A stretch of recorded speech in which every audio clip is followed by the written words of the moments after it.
Hello there, and welcome to Voices of Parenting podcast with me, your host, Mussi Diskin, where we talk about all things parenting, relationship, and nurture heart approach. Um, this for our regulars. Welcome back. I know we had a little break here, and I have had to put a pause on interviews with other people. So for the next little while, I'm going to give you little special episodes with different recordings, some of which are me responding to specific question or topic, and some are recordings of the group coaching continued education classes that I give. Special sneak preview for you to get a feel of what we do in those classes, and I hope you enjoy. What do I appreciate about this? What does that say about me as a woman of greatness? And what greatness am I going to claim and take away with me, fueling it with the power of the energy that I feel in my heart? Whatever I feel right now, we're all charged. We've all heard each other. We all feel the love, feel the connection, that love, that energy that we feel inside ourselves right now is energy. It's a battery pack. Plug it into a greatness that you are charging with its power. I am the greatness of. I am the greatness of. And breathe it in and fill your body with it, because this is something that is here for the taking.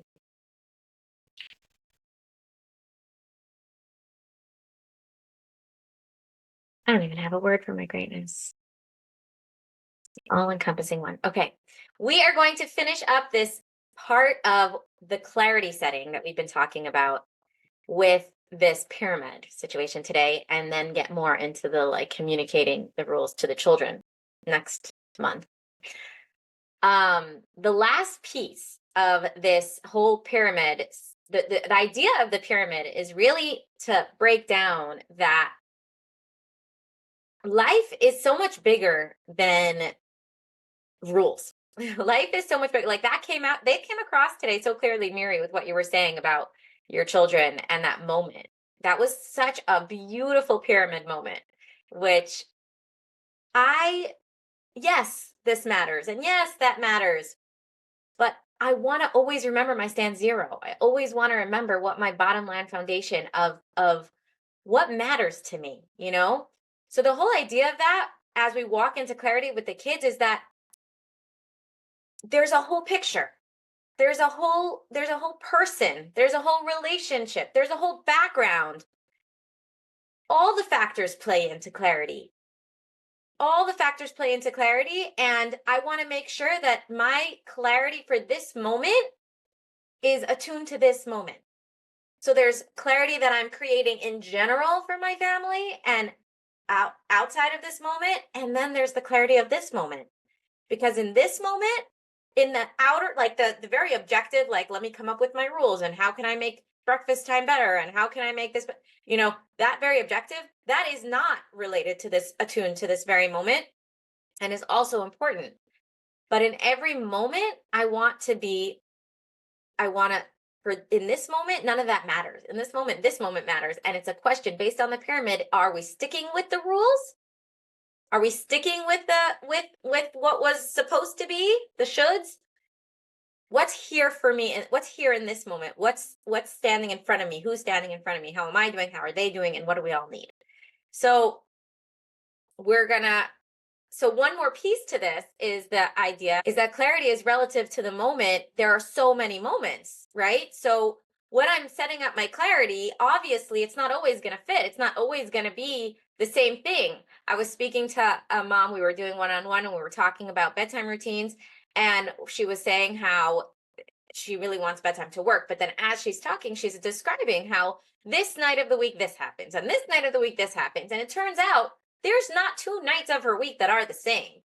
So how do you have a bedtime routine when no night is ever the same? And that's exactly the point, that it's relative to the moment. So let's be realistic for your situation. In your situation, we are going to create, instead of a bedtime clarity, a bedtime system, we're going to have a Monday system and a Tuesday system and a Wednesday system. And on Friday night, when the system is, there is no bedtime, parents do not look at where the children are. Children put themselves to bed whenever, that's the system. then there's full permission. You don't have to think about and worry about and care about that your kids are up so late and what's going to be. No, we already decided it's fine. This was the decision we made. This is the system. The system is that there's no rules about bedtime tonight. There's seasons. There's the daily, weekly, monthly schedule for normal, right? There's the things that happen monthly, there's the things that happen weekly, there's the things that happen daily. Each of those broken down can have many, many, many broken down areas of what we need clarity for. You don't need to know about clarity of something that's going to happen once a year, but when it comes, then we have to set a new set of clarity. Clarity is also relative to physical well-being. When I'm having the flu, when I'm sick, clarity is there. The clarity is mommy's not functional. This is the new mommy. My daughter actually said, I actually had some sort of stomach bug yesterday and the day before. And my daughter was like, we basically don't have a mommy. And I said, well, I hear that, I'm not acting like your mommy usually does, but this is, you still have a mommy. This is your mommy when she's sick. Like, sick mommies don't do the same things that well mommies do. And that's good, because that's me taking care of myself so that I could be your mommy again. Like, this is what sick mommy looks like. These are the expectations for sick mommy. Physical well-being for our kid, right? When my kid is sick, they might be napping all day and then they might be up a bunch at night. Bedtime doesn't really exist in the same way. Maybe showering doesn't exist in the same way if they're super, super sick, or, whatever. It's different. I want to give myself permission to let go of like this idea that clarity has to always be the same. And if it's not the way the neighbors are, or if it's not the way my parents did it, or if it's not the way I decided my home was going to be, or it's not the way it is when my husband's home, or it's not the way it is when the kids are in school, or whatever, that I have permission to let that all go, because it never has to be the same. It never has to look the same. Every moment is a new moment. And every moment I want to create clarity that is attuned to the reality of this moment, to the truth of this moment, what's happening here. I want to give myself that permission to be making on the field decisions, minute to minute to minute. This is where the power of the parent really exists. I am the all-powerful parent. I get to decide. I get to change things whenever I want. The clarity piece is being clear about that, communicating the change, and hopefully having all of the children's needs and needs in mind as much as we can, and being sensitive to that. But ultimately, I am the parent, so I'm going to decide, and I'm allowed to decide. I don't have to hold myself to anything. Emotional well-being, obviously, that is, something really hard happened in school today, or something really hard happened with me. That's the clarity of that day is going to look different. Life circumstances, something big's happening, something good big is happening, something bad big is happening. It doesn't matter. I want to attune to the reality and give myself permission. It's relative. I don't need it to look like the neighbors, and I don't need it to look like my parents, and I don't need it to look like the way that I promised myself my family was going to be. It even took me a minute yesterday. I was not feeling well, and I was like, I schlepped myself to the store to buy chicken because I didn't have. And I came home and I was like, I'm not up to making dinner. And then all of a sudden I'm like, oh my gosh, so don't make dinner. Like, don't make dinner. And I was, oh my God, it was like a lightning strike for me. Like, it was such a brilliant idea. Like, oh, don't make dinner. So the kids came home and they ate whatever they ate. They ate cereal and milk. I put some frozen French fries in the oven. Like, whatever, like, what's going to happen? They don't eat dinner one day. But thank God my life has been in such a good space for so long that I didn't even remember that there was a time that I barely ever made dinner. Seasons. How are you feeling? How are they feeling? What's going on? What's the bigger picture? Everybody knows on vacation, you do different than you do at home, right? You eat what's available, you do what's available. It's always relative to the moment. So there's the aspect of communicating rules to the kids, of creating systems, but almost more importantly than that is this idea that we can trust our intuition, our inner knowing, our connection to our children, and our knowing of our children to know what's needed in a moment. And that what clarity is really about is about, in this moment, what's the clarity about where we're at, what's needed, and what's going to best serve us to exist in greatness, to exist in relationship, or to move towards relationship and greatness. What's needed right now? And there are no shoulds and there are no rules. Too bad on all of that stuff. Because I'm talking about my kids and my family, and I have a right, I have permission to have this family and this life be aligned with my ground zero, with my bottom line of what I want my family's culture and what my family's priorities to be. And so that's going to change in all of these different seasons and in all of these different situations.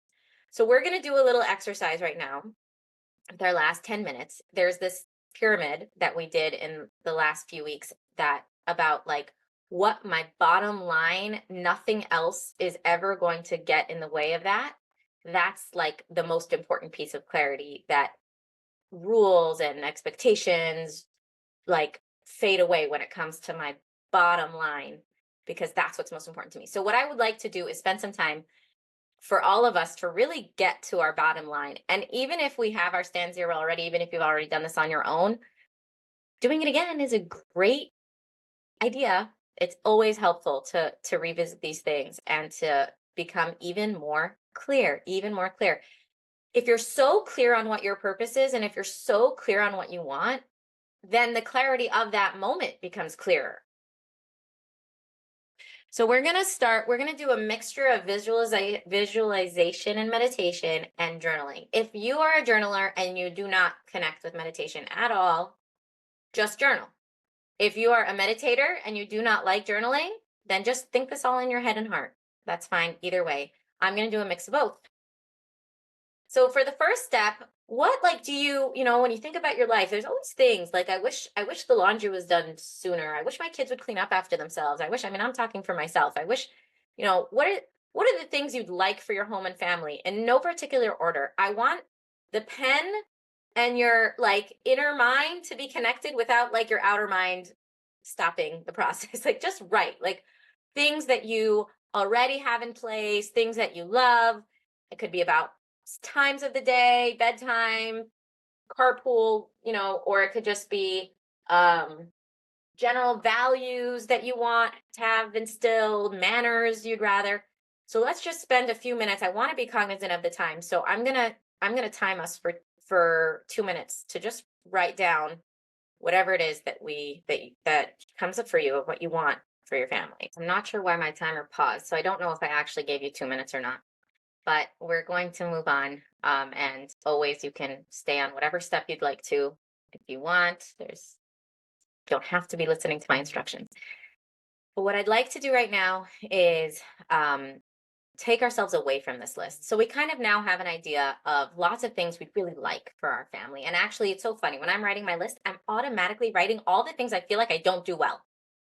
All the things I wish. That's the way my list works. It's like all the, how many things I want my kids to eat 3 times a day. Guess what? They do already. So that's not on my list. Like I don't even think of that. I'm thinking of all the things that I wish, if only my kids were like this, other normal families do that. We don't do that. Fine. Okay. But now we're going to put that aside and we're going to do some meditation or visualization to take us out of this list and get to that ground zero space, to that deeper space of what's really true about you, about me as a parent, as a mother, what we really care about. So I'm going to invite you to kind of get into your chair. And like I said, if you'd prefer to just journal as we're moving through this, you can journal what's coming up for you instead of staying in your body. I'm going to do this in my body. So I'm going to invite you to become aware of the chair underneath you. Feel the contact of your legs to the chair. And as I breathe in, I feel my chest expand. I feel the air coming up through my nostrils and my chest expand. And it's almost as if I'm experiencing myself in the world more, bigger, expanded. I am expanding. This is me. This is Mussi. Here I am, right? And I want to become aware of that experience of me. And as I exhale, I sink into that sense of being held by that chair. I want to sink into that contact, into that comfort and security of being held in this moment, not falling through the floor. There's gravity here, but Hashem has given us an earth that can hold us, and Hashem is ultimately holding us. So I feel me as I breathe in, and I can bring in any of my five senses that kind of arise and want to be seen or heard or felt. And as I exhale, I just sink into the comfort of the chair. This is me. This is where I want this experience to be, inside this body, inside this experience right now. And as I let my breath just kind of return to normal, and I'm still aware of where I am, and I'm still aware of my seat, I want to start to visualize myself 50 years from now. I want to visualize myself when I have grandchildren, and my kids might even have grandchildren. And I don't have an active role as their raising them, right? They're raised. They're raising their own children, and they're doing a beautiful job. And I'm just sitting here and I'm going down memory lane, and I'm looking back to the years that I had with my kids when they were young, and I was their mother, and I was in charge. And as I'm rocking on my rocking chair doing my knitting, right? What would I what makes me the most proud? What fills my heart with gratitude and satisfaction? What makes my heart sing? And this can be an energy or a sense, or this could be more of something, actual memories or details. What do I cherish now as an old woman rocking on my rocking chair? And so I want to invite you to kind of drink this experience into your heart. And when I say drink, I'm breathing, I'm using my breath, and I'm breathing in through my nose like a straw, like I'm drinking an orange juice, and I'm sucking the orange juice up through the straw, and I'm tasting the orange juice in my mouth. As I breathe in, I'm breathing in this old lady sitting on a chair, remembering what she cherishes and realizing what's not important. And I'm breathing that in and literally feeling my chest expand. I'm filling my heart with this experience of what's important and what's not important. And from this space in my heart,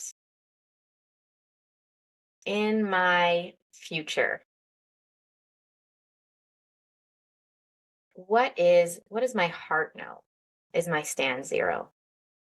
What is really ultimately my bottom line that really matters most of all for me as a mother of these children?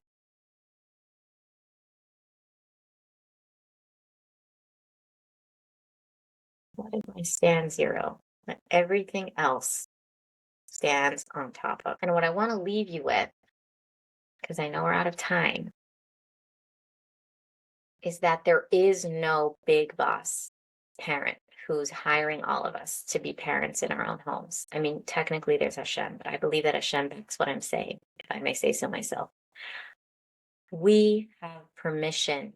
They are our children. It is our house. It is our life. I get to decide if I want to have a ground zero, a stand zero, a bottom line that means I'm not living up to expectations of others. I'm not being the way that I thought I would be, or my parents thought I would be, or my friends or siblings or neighbors are. It's my family. It's my life. I get to decide what my stand zero is. Hashem gave me these children. I'm supposed to be their mother. I never want to compromise my stand zero. And I don't have to. That's the gift. That's the permission. I don't have to. I'm allowed to have the home that I can look back at in 70 years and be so, so proud of. All right, my dears, I will see you in 2 weeks. Go live your best life. You deserve it. With your families, with your kiddos.